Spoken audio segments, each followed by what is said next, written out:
baton over to my colleague, Patricia Aparicio, to introduce and get us started in questions with Arianne Boileau. Thank you, Alexa. Thanks, Arianne, for being here with us. Dr. Arianne is an assistant professor in the Department of Sociology and Anthropology at Mount Royal University. Her main research interests include human environment, interaction, political economy, zoo-archaeology, taphonomy, but we will talk about this now. So, as you know, this in Conversation is a talk that we are going to interview Dr. Arianne. But if someone of you would like to ask any other questions, you have the chat in the Facebook if you would like to ask something to her. But we are going to start with the first question. Arianne, when did you decide to become an archaeologist, and why did you choose to work in Latin America? Well, thanks for the invite. So when did I decide to become an archaeologist? Actually, I think it was in the fourth grade when I wanted to become an archaeologist. I'm one of those that had like this lifelong dream of becoming an archaeologist. Somebody gave me a book on the pyramids of Egypt, and I thought it looked like fascinating. And I thought like, I want to be the one going into pyramids and looking at mummies and things of the sort, right? Like in fourth grade, I was what, like 10 or something like that. And so that's what started, or when I realized that I had a love of like history and the past and things of the sort. And so then that never left me, right? And so when I was like in high school thinking about like what could I do as a career in the future, I knew that I wanted to go in a branch that was history something. And I thought maybe this would be like museum conservation or history or archaeology. And I decided that I liked the tactile element of archaeology. I thought I didn't want to spend my life just looking at books. And I also like had read a little bit about it and saw that, there was a career in archaeology in the sense of like what we do in CRM, right? Like cultural resource management. So the fact that archaeology is necessary for a lot of construction projects and things of the sort. So I thought, well, maybe I can do a career at that. So I could just see a little bit more options as a, 18-year-old who didn't really know what archaeology would be like, going that way. So that's kind of when I decided, really. And from there, I was lucky to be put in touch with um, an archaeologist who worked at a museum in Montreal. So I'm from Montreal. And it was my dad's colleague. His wife was an archaeologist at the McCord Museum. And so I got to ask a lot of questions to her about what the career was like, the things I needed to accomplish to be able to be an archaeologist. So from the get-go, before I even started my bachelor's, I knew that I most likely needed at least a master's if I wanted to be an archaeologist, because that's something that's required for most permitting in Canada. So that's kind of like how I went that way. Then for the Latin America part, that actually came second. I figured out I wanted to be a zoo-archaeologist first. In my first semester of undergrad, there was a student looking for volunteers to sort through the heavy fraction from flotation and basically like find the tiny pieces of animal bones. And I thought it was so cool. And she was showing us like how she was doing her IDs, and it felt very puzzle-like, and I love puzzles. And so that's what got me excited first, was the material. And then from there, the type of questions I was interested in. And then I just had to figure out an area I liked, and I just fell in love with the Maya. And that's how I basically ended up working in Latin America. So yeah, it's been like a long journey. That's great, Ariane. I think the kind of elements of your kind of early career and sort of trajectory into archaeology is like really resonant for a lot of people. Sort of the kind of incremental ways and sort of not serendipitous ways, but certain things that's nudge us towards the field. So we also wanted to ask you about a bit about your career path, like certain things that really stand out for the trajectory that you've been on and where you're going. And how that might sort of tie into your background, your biography, kind of your sort of early story. Yeah. So as I said, I'm from Montreal. I'm French Canadian, and when I wanted to, like, when I decided I wanted to become an archaeologist, then I had to, decide on a bachelor's.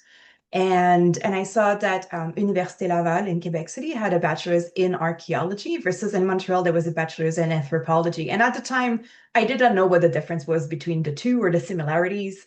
And what I could see is that the corpus of classes that I would take at Laval looked way more, not precise, that's not the right word, but like it was more focused on archaeology, and that sounded better to me. So I decided to go to Quebec City and do my bachelor's there. I already went into my bachelor's knowing I wanted to do a master's, but at the time I didn't know what it was going to be in. And so, as I said, I clearly quickly figured out that I wanted to do zooarchaeology.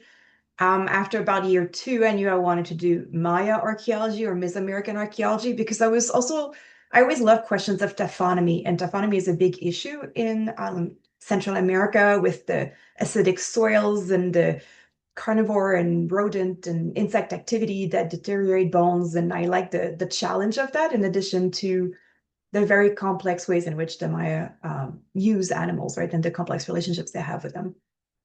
So from there, I had a pretty good idea that I could not continue to do my education in French. I knew that English is the language of science, and that if I wanted to really take the next step, I probably had to leave Quebec. And so I applied to 2 universities in Canada that had both a zooarchaeologist and a Maya archaeologist that would allow me basically to bridge the 2 things I wanted to do. And I ended up going to Trent University to do my master's. And that was a fabulous program that really shaped me in the way that I do research.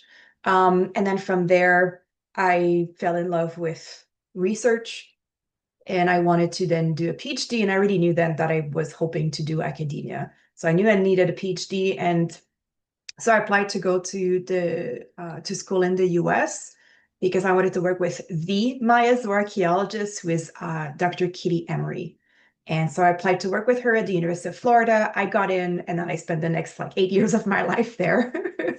And this was a life-changing journey for me because Kitty was the curator of the environmental archaeology program at the Florida Museum of Natural History, which is located on the University of Florida campus. And so I in addition to being at a university, I actually got most of my education at the museum. And I learned a lot about collection management, curation of data and of collections, and a lot of the museum side that I think most other university education would not have given me. And then from there, did my PhD, worked on Spanish colonialism in the Maya world, as documented through zooarchaeology. Got to do a lot of research on turtles. So if you know, this is what I do mainly now. And then I got a postdoc at Simon Fraser University to do ancient DNA on freshwater turtles from the Maya world. And then I got my position here at Mount Royal. So that's my trajectory. So I moved a lot. I've been to a lot of places. Yeah. I wanted to ask you 2 things. First, when was your first time doing fieldwork in Belize? And the other one is if you ever considered going back to that initial interest you had in conservation. So I guess I'll speak to the conservation part first. I never tried to go back to conservation interests. And the reason why is when I was an undergrad, I actually got a summer job where I was working on a reference collection in the conservation lab at Université Laval. And the conservationist made it clear that if this was something I was interested in, I needed to do a lot of chemistry. And that kind of discouraged me. I was like, I don't think that's the path I want to take. And already then I was very much into bones. So that's why I never went down that path. However, I have maybe tangentially, I'm very interested in curation and long-term curation of data, the physical data like the materials that we work with, but also like all the paper, digital data, and making like all of that available. So that's definitely something that I care about a lot, but not the conservation itself. And then to ask it for Belize, so the first time I went to Belize was in 2010. I just graduated with my bachelor's, and basically I went to Belize in between like my bachelor's and my master's to join the Trinity University field school in Belize. So that was my first time doing research there. I didn't really know what to expect. I had never been to Central America before. I had never excavated a Maya site. I ended up being in charge of a unit under somebody else's supervision and supervising students, which was interesting because I was barely older than them, sometimes by just a year.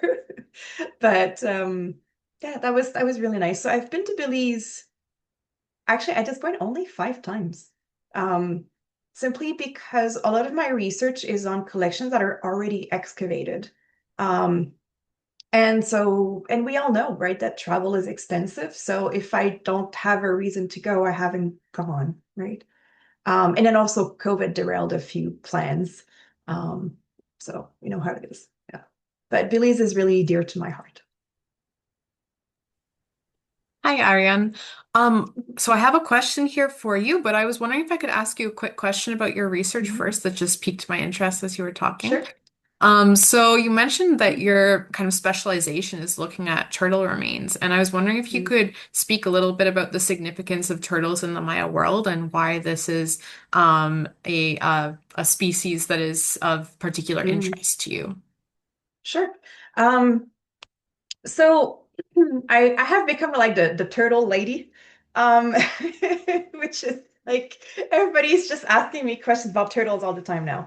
So I didn't choose turtles, the turtles chose me. This is how I say that it happened. So when I did my dissertation, I worked at a site called Lamanai in northern Belize. And I was, as I said, studying the Spanish contact period and the impact that colonialism had on the community. And half of the assemblage, the zooarchaeological assemblage, was freshwater turtles. So I had to become really, really good at identifying turtles. And it got me thinking a lot about are there so many turtles here? And were turtles of importance to the Maya? And so we know for the Maya that the turtles sometimes could be a representation of the world. There are images of like gods coming out of it, like turtle shell, or being reborn from a turtle shell. There's an association also with the sea, the primordial sea. So there's definitely like important connotations here of the turtle shell. There are images also of like gods or warriors wearing turtle shells as well. So, and we know that they made them into musical instruments. So the main turtle that I study is called the Central American river turtle. The Metemis maui is the scientific name. In Spanish, they call it the Tortuga Blanca, and in Belize, they call it the Hecate. So the Hecate is the largest freshwater turtle present in Central America. Well, there's also a snapping turtle that can compete with it, but really it's the Tortuga Blanca. And the shell, the way it's constructed, I tried it this summer when I was in a museum. If you bang on it, it has like great resonance. So we are pretty certain that they used it as drums. And there's even the mural of Bonampak in Chiapas, Mexico, where there's this procession of musicians, and one musician is wearing like on its belly a turtle shell and is banging on it, which what we think are bones or antlers, right? And we found in burials a few turtle shells that potentially were drums. So, and maybe it was kind of reproducing this maybe thunder sound or something of the sort. So yeah, really, really interesting, like use in that way. And then sometimes turtle shells have been deposited, both like marine and freshwater in burials. So again, there's like a important value to the turtle shell itself. So I already knew all of this, right? This is like documented. But then what like piqued my interest is as I'm working on the Hecate, which is, by the way, the most important turtle at Lamanai, and it shows up in a bunch of other sites, and it shows up more often in elite contexts, kind of like hinting that maybe the Hecate is an elite food or a preferred food. And then, so at the same time, I'm like asking myself all these questions. Biologists did like a study on the modern population of this particular turtle, and they looked at the genetics of it, and they were trying to see basically what is the phylogenetic pattern of this turtle. And what they found is that is not what they expected. So basically, they found a lot of gene flow within the basins and between the different geographic basins that exist in Mesoamerica. So there's 3 of them. And these basins were never connected in antiquity. And they found gene flow between like these 3 basins. And they were like, well, the only way to explain this is that people moved live turtles in the past. So, because there's no way for these fully aquatic turtles to cross like mountains and things, right? So I thought, well, this is amazing. So they did 2 studies. Both studies say the same thing, basically. But then they don't have the data to back that up because they're not archaeologists. I'm like, well, I'm an archaeologist. Maybe I can prove this. So this is what I'm working on right now, is to do the DNA study to try to see if people move turtles in the past across these basins. So I think I can tell you now that the first step was just, can we actually do ancient DNA on turtle bones? The answer is yes, with some success depending on where the site is located, how old it is. The older the site, the harder it is to recover DNA in the Maya world.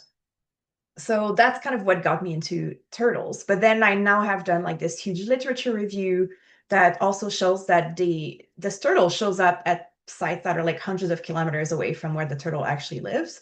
I don't know if that means that they actually moved a live turtle or just the shell, right? Because they could move just the shell. But it definitely shows a desire to obtain this turtle and move it through extensive trade networks. So turtles are cool. There's a lot to learn from them. And it's been this animal that has not received a lot of interest because that's a strong statement, but we often focus on the large game animals, right? So we have this focus on deer and peccaries or dogs, for example, because dogs have a lot of rules in Mesoamerica. Now turkeys, because there's a super interesting domestication story there. But what about turtles? So. Oh my gosh, I love that. I was fascinated hearing you talk about turtles. And that brings up so many additional questions, which I'll have to save for after. I don't want to get too off topic. But yeah, thank you. That was really, really cool. So my next question for you is, what are some of the challenges that either you have faced in the field, or that you've heard from some of your peers doing their field work, and how have those different challenges been overcome? Ooh, challenges in the field. I mean, challenges of working in Mesoamerica often have to do with the weather. So that's definitely like a big challenge because unfortunately for us, right, so a lot of projects that run in Belize are projects from people who are in academia, not only, but often. And so then the school year is like, what is the school year here in North America, right? So it goes from like September or August to like April or May. So the time we have to go to the field is the summer. Unfortunately, the summer is the start of the rainy season in Mesoamerica, at least where I work in Belize and Guatemala. And so we try to go to the field as early as possible, like in early May. But if your field work is like 6 weeks, sometimes by the time that like especially June rolls around, sometimes we have a lot of rain. And a lot of where we work, the soils are clay. And I don't know if you know about this, but clay retains water. And then sometimes you have a big puddle of a hole and right. And then you're like, how am I going to like deal with this? And then nothing will like screen because the clay is all into these balls. And yeah, it's great fun. So those have been like some of the challenges that I've seen during field seasons. Has been like related to that. Like, what do you do? And you still have to continue because you know your time is valuable. You're just there for like a few weeks. Sometimes the sites are also very remote. The first project I was on, we had to take like a tractor for like about 45 minutes to get to like a place that there we had to hike for another 15 minutes. So it took us like an hour to get to site and then come back every day, because that was the closest we could be. So those have been some of the challenges. And then bugs, so many bugs all the time, snakes. And then I've worked with on a lot of field schools or with a lot of students, and I mean, I love them, right? They're there to learn. Most of them are great, but some of them do things that are like a little cray-cray. Like we tell students, if you see a snake, like walk in the other direction because you never know which type of snake it's going to be. And the most interesting thing in Belize is the fer de lance, which is a snake that can like, if it bites you, like you can die. Like, we try to joke, but not joke with the student. Like if you get bitten, we might have to like airlift you to Miami kind of thing, right? To try to like really ingrain in their brains, like don't touch a snake. And then the student picked up a snake and their unit being, is this one of the bad ones? It's like, don't touch the snake. It was fine. It was an okay one. But so sometimes those are also the challenges, right? Like trying to provide a safe environment for the students, but you can't control them. So you just try to teach them the best you can to be safe.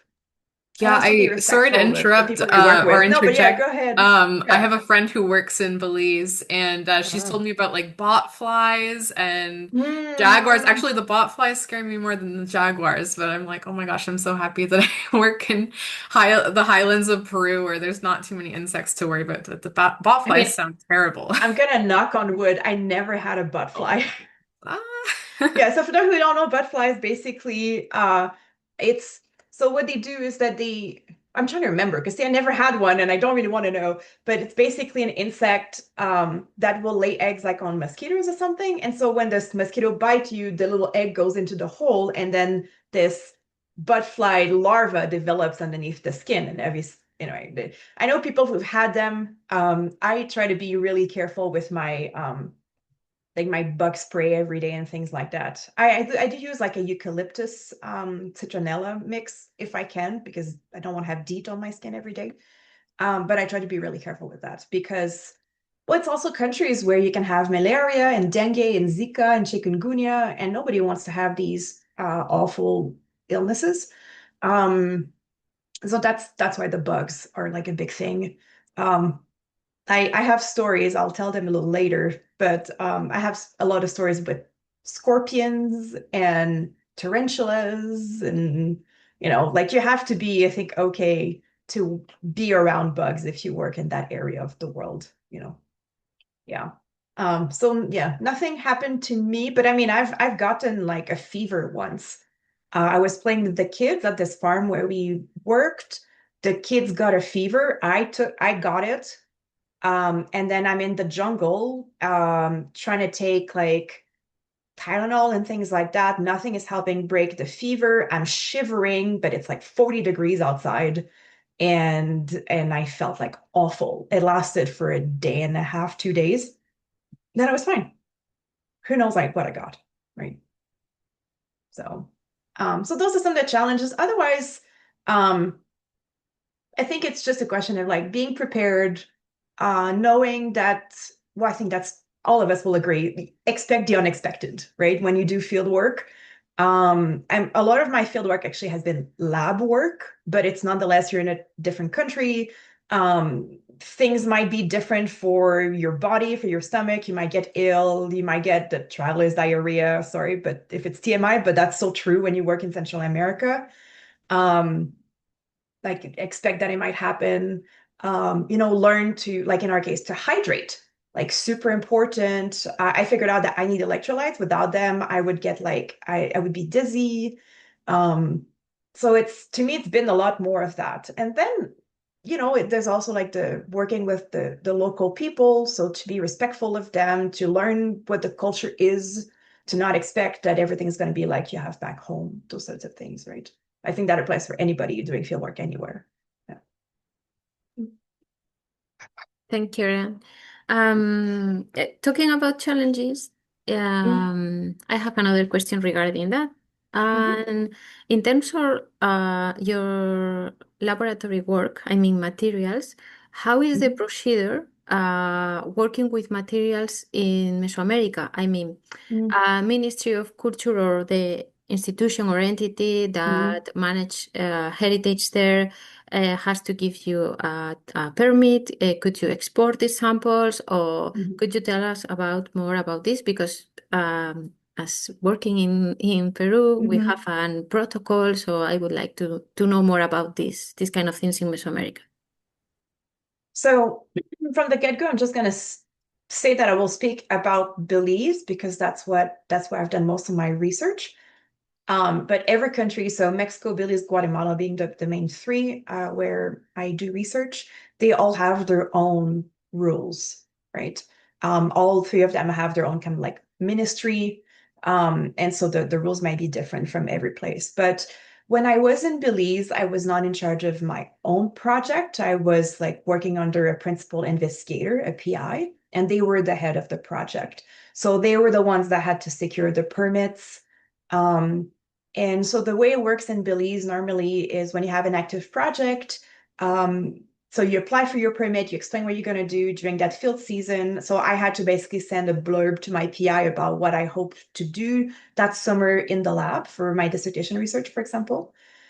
So what I planned to do, how long I thought I would be there, things of the sort. And then I carry out the research. And then after that, I actually have to write a report, right? And so every PI has to write a report. If you do field work, you write a report. If you do lab work, you write a report. And that's then part of what you submit to get your permit the next year, right? So it's like the cycle basically to make sure that everything is recorded and reported.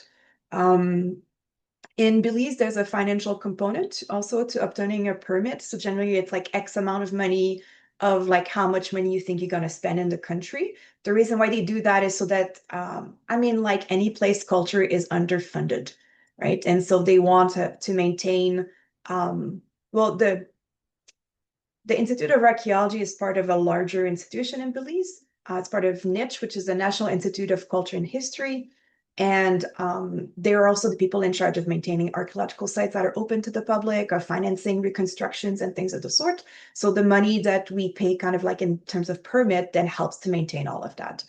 So Belize, I think opposite of other countries, has a lot of foreign projects that work there. And a lot of them run as field schools because the official language of Belize is English. So it makes it quite easy to bring students there. It's relatively safe as a country.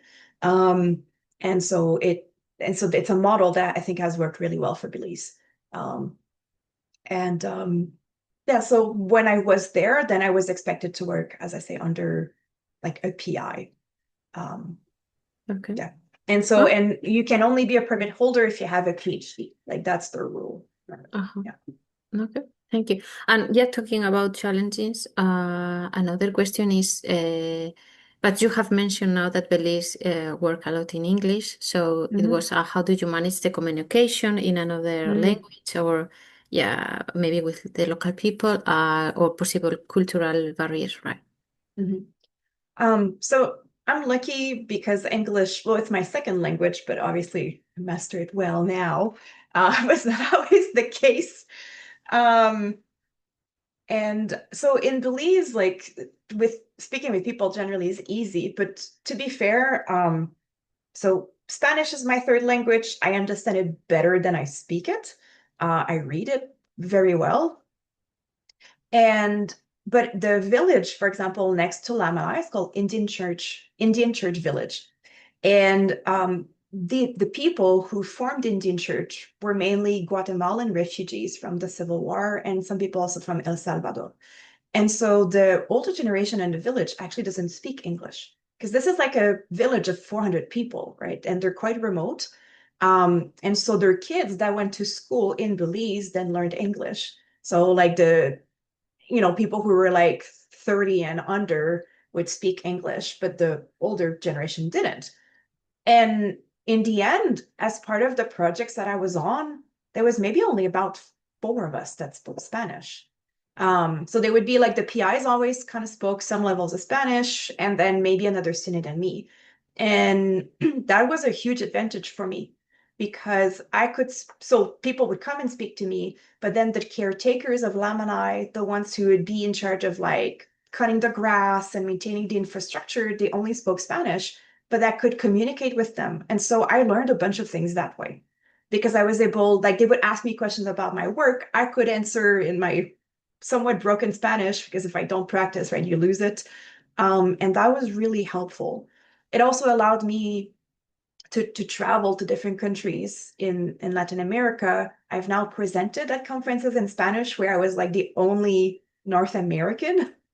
And I always love that because it's important. Like this is like a bit of my soapbox, but some of the archaeologists working in Mesoamerica to me are not always proficient to a good level in Spanish. And it means that then they're not reading the literature in Spanish. And so there's like a side of the research that they're not taking into account. And then they don't publish in Spanish themselves, right? And so I feel that that's like a communication barrier that should not exist. And so I make the conscious effort, like a lot of my colleagues of my age that I know that speak Spanish, right, of like reading the Spanish literature, to participate in conferences in Spanish, to try to publish more in Spanish if it's possible, because that's really important. And I did this project in Mexico City where like then I could participate because I spoke Spanish.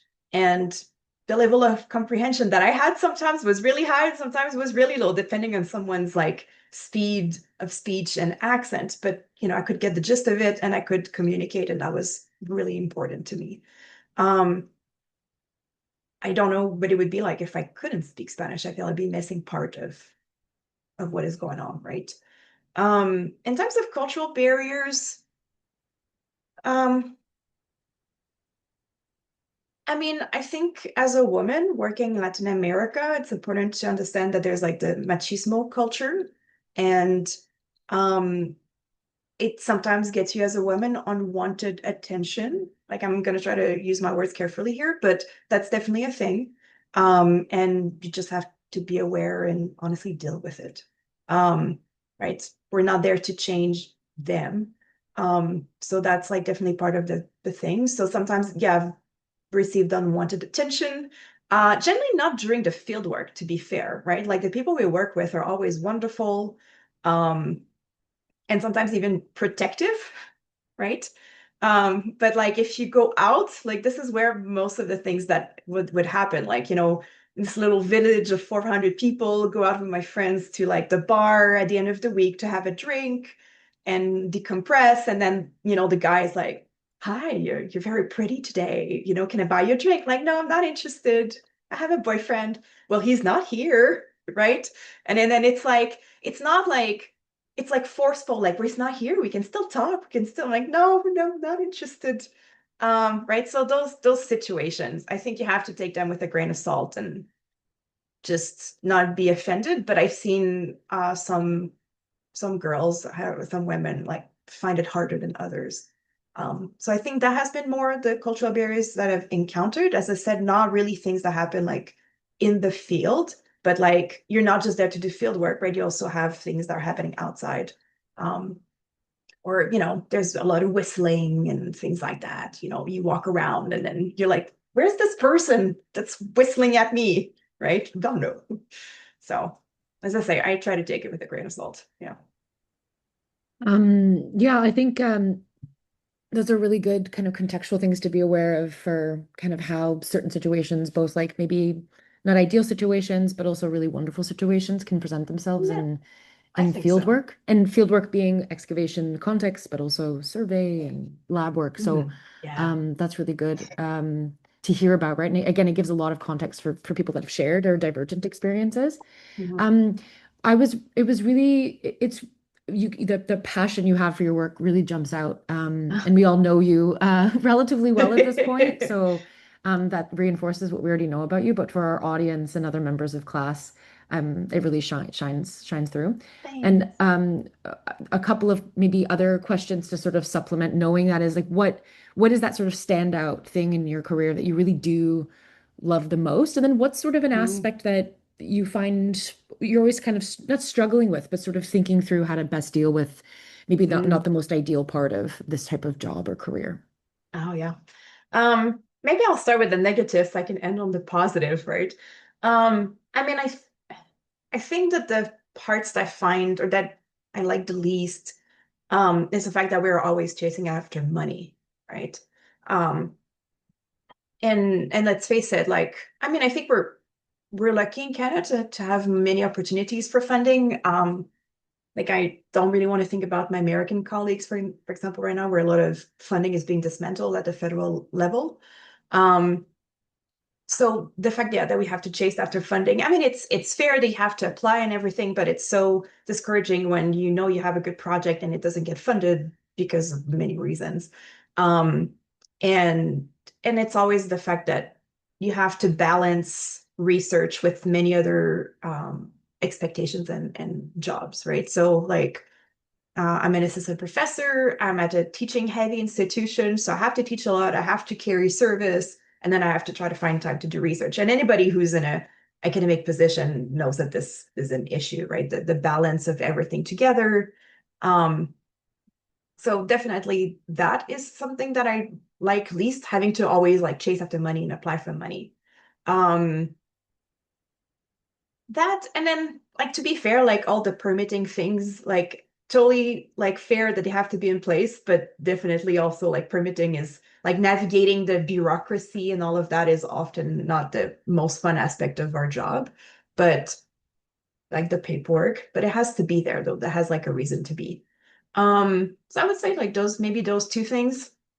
At the teaching level, I can tell you right now that AI is like my biggest issue, but um have not encountered that in research yet. So I think those things. But the things that I love the most is just that I get to do this, right? Like, like let's face it, like I think that anybody who's an archaeologist would say that they're living like a childhood dream or something like that, right? Like we get to do something that's to me like really incredible and that so few of us get to do in the world. Like how many people have you encountered like when you tell them you're an archaeologist, like, oh man, when I was a kid, I wish I could have done that, but I didn't know the path that I needed to take or whatever, right? And we get to do like to study the past to be like this sounds like super like National Geographic what I'm gonna say, but it's like we're the detective of the past, right? Like there's a reason why people love archaeology and are interested in what we do, and it's because it has this like mysterious aspect, right? All these like buzzwords that yeah, Nat Geo and other documentaries use that we don't particularly like, but it is true um that there's something fun there, right? Like to me, incredible to be able to use the material remains of people from the past and try to recreate their lives and understand who they were, why they did the things that they did. um I find that like incredibly fascinating. So that's what I love the most about my job is that I get to do that, right? um I mean, otherwise like they're highlights of things that I found. Like it's so funny, but the most all moment for me in archaeology is not even when I was doing research in Mesoamerica, is when I was doing field work in France, because one day I got to unearth a mammoth tooth, right? And like, let's face it, like this is an extinct animal, right? And I'm an archaeologist, so like I geek about animals, like animal bones. And the day that I got, it was on my birthday too. So just to add to it, right? It's like on my birthday, I'm in France, I'm investigating this site that's like 40,000 years old or something. And then there's like a mammoth tooth there. And I get to like dig it up. Still a highlight of my career, right? Yeah. So we're lucky. I think we're very fortunate people.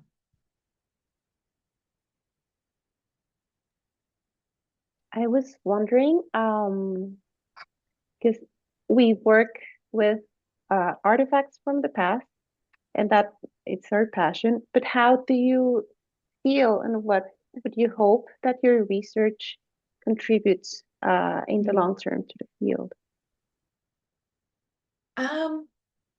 Many things.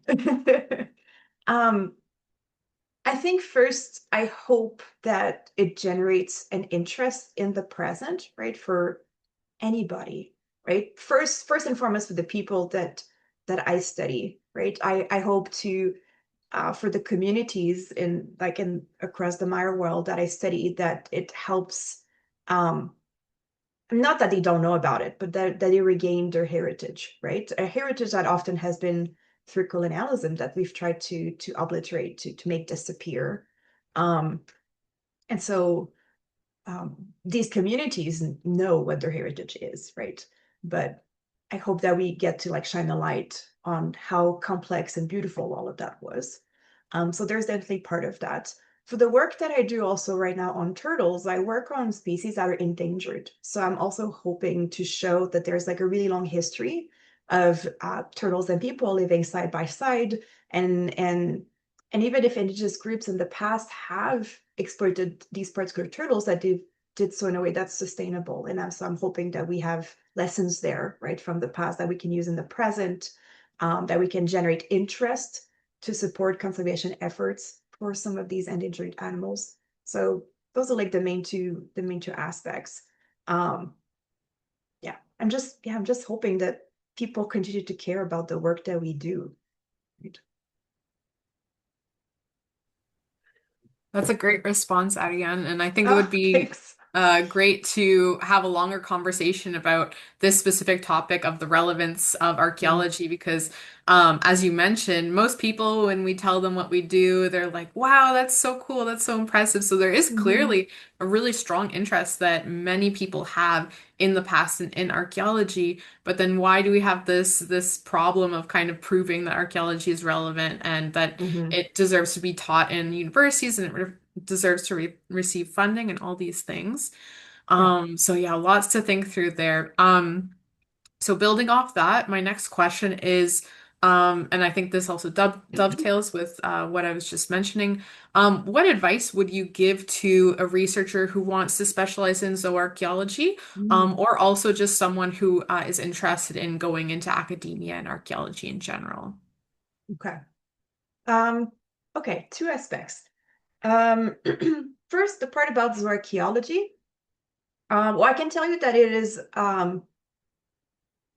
zooarchaeology is a wonderful subdiscipline of archaeology.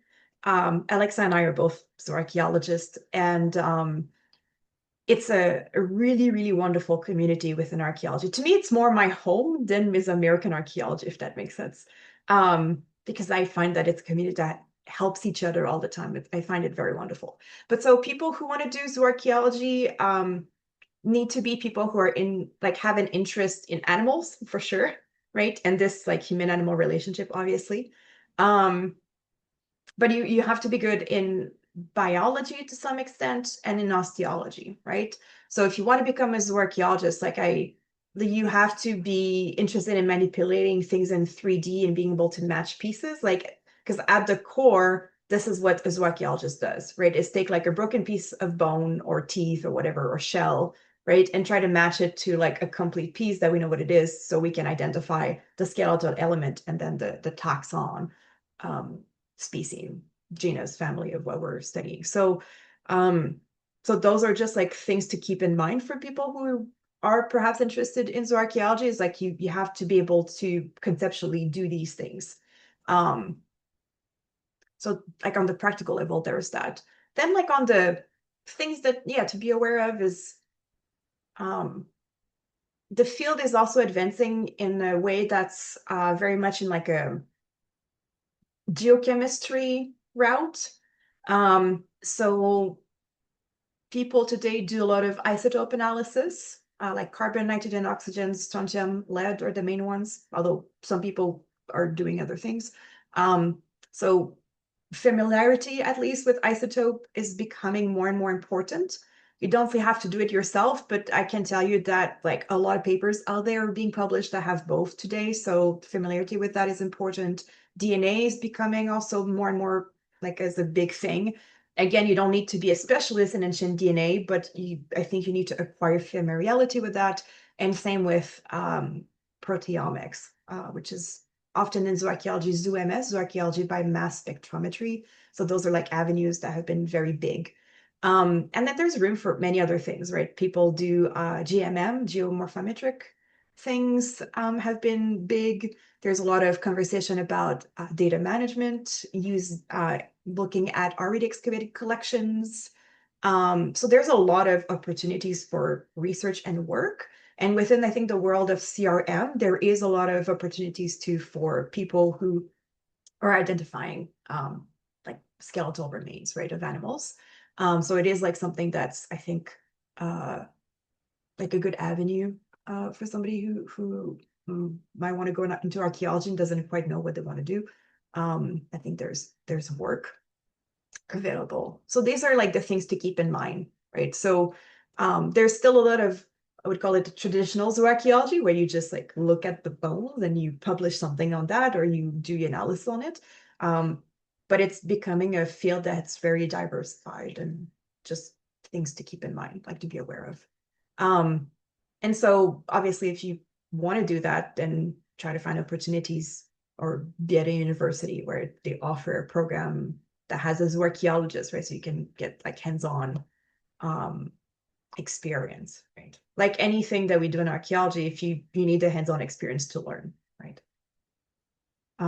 Oh, and also be aware of the area of the world where you want to work. Not every place in the world has the same taxonomic diversity. So I work in the tropics. It's like the worst place on earth to work because the taxonomic diversity is the highest. So like I have to know like mammals, birds, reptiles, fish, like marine and freshwater. I also do shell. I do amphibians to a small extent, right? So like, and I have, and all of these, there are many different animals. When you work in North America, let's say you work in the Arctic, you'll do like a few mammals, maybe fish, right? Like, so depending where you work in the world, you might not be dealing with the same taxonomic diversity. So just something else to keep in mind, right? So I know people who are like specialists of caribou, because that's like 90% of the site where they work. I don't get to do that. So that would be that aspect of it. And then for academia, what advice would I give researchers? Well, first, this is going to be a little, I think maybe a little sad, but academia is hard. Like it's really hard. There are fewer and fewer positions available, like full-time positions. Funding is being cut left and right. And I think our jobs are being devalued by governments and even in the eye of like the general public, like academia. So if you want to go that route, just be prepared, because I think it's arduous, right? It's like to obtain a position in academia, you'll need a PhD. And so already like that's many years of study. I mean, it took me 3 years to do my master's. It took me 8 years to do my PhD. Obviously, you can do faster, just, but that's kind of a timeline.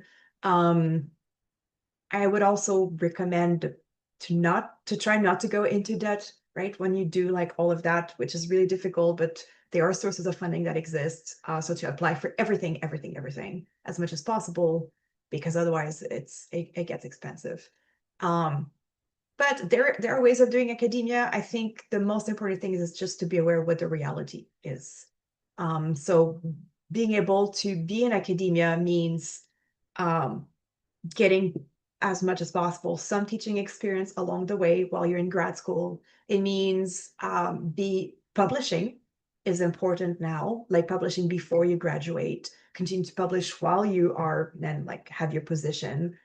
So publishing is really important. Without it, I think it's really hard to get a job anywhere nowadays.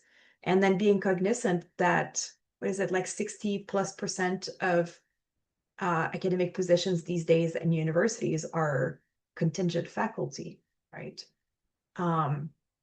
So it's yeah, I think the reality is hard. And so just to go in it with your eyes open is what I would say. And there are like really good resources out there. Like for people who, like one that helped me the most was The Professor is In, Karen Kelsky. She actually, I think her new book is about to come out. She had like one book. Actually, I have it. It's like on my shelf over there. didn't read it cover to cover, but it was one of those books that told you like, how do you apply for grants? How do you interview? How do you apply for a job? How, like it helped you like in very plain language, like what are all these things that perhaps might be like unsaid, like things that we might not know how it works and you kind of need to be told. And if you don't have a good mentor. It's also important in academia. Find people who will be there to prop you up, right? And not exploit you. People who will be there to support you. I could talk forever about like how to apply for a PhD program and like things to look for. But so yeah, look for resources. Like Google has so much nowadays of people like being able to give you tips and tricks on how to apply to grad school, how to apply for grants, how to find a good mentor. Once you're like about ready to go out, like how do you get on the job market? How do you write a good cover letter, a good CV, like all these things, like resources are there. So I think don't be shy to ask for help. And yeah, don't be shy in looking like the information that you need, I was really lucky, I think, along the way of finding good people. I mean, as an undergrad, I knew graduate students, so I asked them a bunch of questions about grad school. I had phenomenal advisors, both at the master's and PhD level, who were there to support me and help me in the pursuit that I had of academia. And so I just listened to them a lot, right?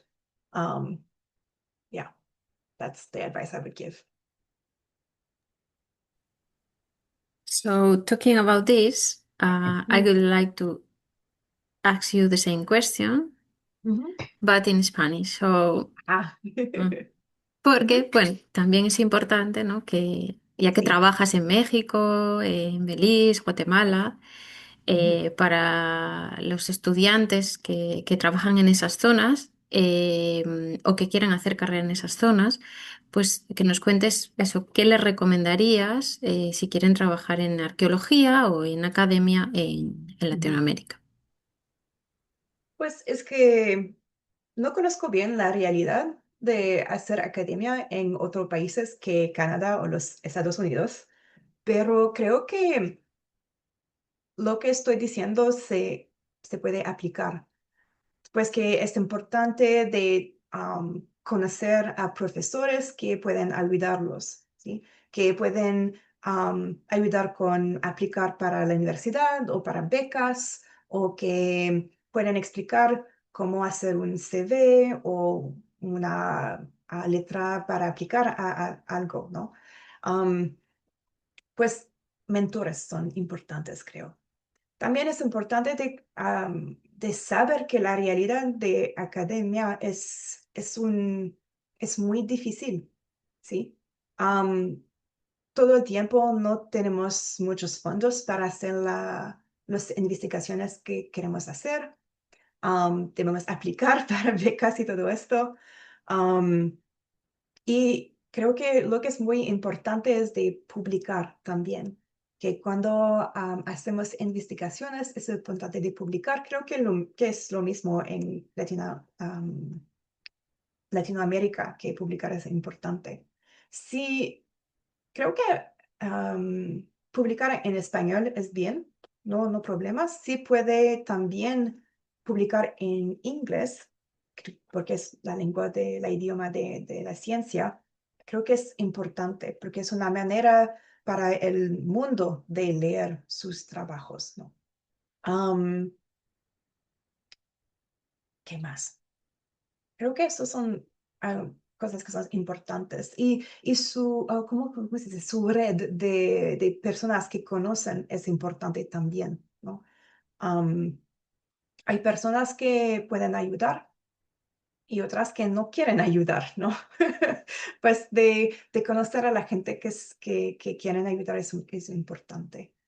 Y es importante también de leer, de buscar para la información que existe en Google y cosas así, ¿no? Que hay libros que pueden, ¿qué es la palabra? Que dar. Hay libros que pueden dar información sobre cómo aplicar en la universidad o aplicar para una beca o si quieren ir a otro país para hacer investigaciones o ir a la universidad. También hay mucha información hoy en los sitios web. Pues es importante de buscar. Sí. Muchas gracias, ¿Bien? Arianne. Sí, perfecto. Intento lo mejor en español, que no es fácil. No, perfecto. Yo creo que queda claro para los que nos estén escuchando bueno, que es un trabajo duro y Sí, obviamente que hay que apoyarse en buenos sí, profesores. apoyarse, sí. Ajá, para eso. So I'm going to ask you the last question. Last question, Arianne. Thanks for your time. But this is, I think maybe it's an important question for people who are working in zoo-archaeology. So what challenges do you think zoo-archaeology faces today in Latin America? Many. So I'm part of the Neotropical Zoo-Archaeology Working Group of ICAS, which is the International Council of Archaeozoology. That's our international organization for zooarchaeology. And the majority of people who are part of the Neotropical Zoo-Archaeology Working Group are in Latin America. And I'm often one of the only North American to go to those conferences because they're generally in Spanish, which is too bad. It's a great place to go. And so we often talk about the challenges that they face. So I'm actually quite aware of those challenges. So in Latin America, I can tell you that like every place, a big challenge is funding, right? Often they're trying to do a lot with little means. And so and often, and that's for a lot of subdisciplines, not just in Latin America. So archaeology is often an afterthought. So it's like people go in, they excavate sites, they record everything, and then suddenly like, oh, we need somebody to do like the fauna. And so that becomes an afterthought that sometimes then doesn't have any like funding attached to it. And so that makes it sometimes difficult, right? So I know that this is one of the challenges. Another one that's really important is access to reference collections. So in zooarchaeology, to be able to accurately identify the faunal remains that we get, we need to have, like, let's say I'm working on things that have a lot of deer in it, but there are like 3 deer species where I work. Well, I need a skeleton of each of these species, right, to accurately say this is a white-tailed deer or this is a brocket deer. And building those collections takes a lot of time and resources. A lot of these species are now endangered, meaning that you cannot acquire them. And unfortunately, the best collections are located abroad. They're not in Latin America. They are in the United States and in Europe, but mainly the US. So that's one of the challenges that my colleagues face when we talk about it, is that they are working to build these collections, but there's only so much you can do with time and money. And so one of the avenues that I think us as zooarchaeologists can do is continue to do more of these online resources that are like open access, where we put at least like photos or 3D models of animals that we have perhaps in collections in Canada, United States, or Europe, to make them more widely accessible to people who don't have access to these collections, right? And one of the issues then is, let's say you're able to get funding to, let's say, travel to a museum for a week or two, like in the US. Well, if you come from Latin America, then you have to get a visa, right? And so that doesn't mean that your visa will be approved if you come from a country that's on a list that needs a visa. So that's already like a question then of access. And then are you able to actually take the bones, like the faunal remains, out of the country? Then you need to go through a permitting process. Faunal remains, depending, are often not seen as, let's say, valuable as stone tools or pottery, I've found out from several colleagues. So there's sometimes less of an issue to bring maybe a small amount of bones outside to, let's say, you like, hey, we don't have the resources here, I'm going to go there and then bring them back. So I know that for some of my colleagues that has been possible, but even some of these laws are becoming more stringent to prevent artifact theft and all of those things, right? And so again, that then is the challenge of like, how precise can you be with your identifications? And that's the basis of all the analyses that we do, right? So our research is only as good, or our interpretations are only as good as the identifications that we make. So that has been some of the challenges that they have faced. That, and like anybody who does archaeology, questions of like storage, like there's never enough space where to store things, to keep them in the right conditions.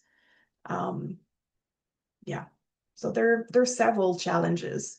I think the one that we can help them most with is, let's say, this idea of putting more references available, open access, for everybody to be able to use, right?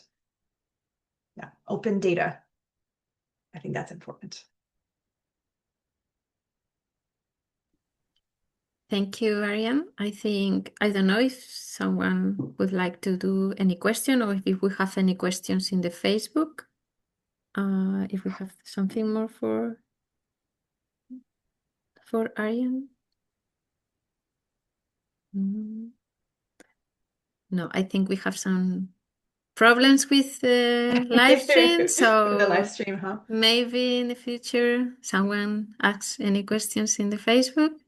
But for now, thank you very much, Arianne, for this conversation. Has been really insightful, and thank you all for being here with us. Well, thank you for the invite. This was really great. Thank you.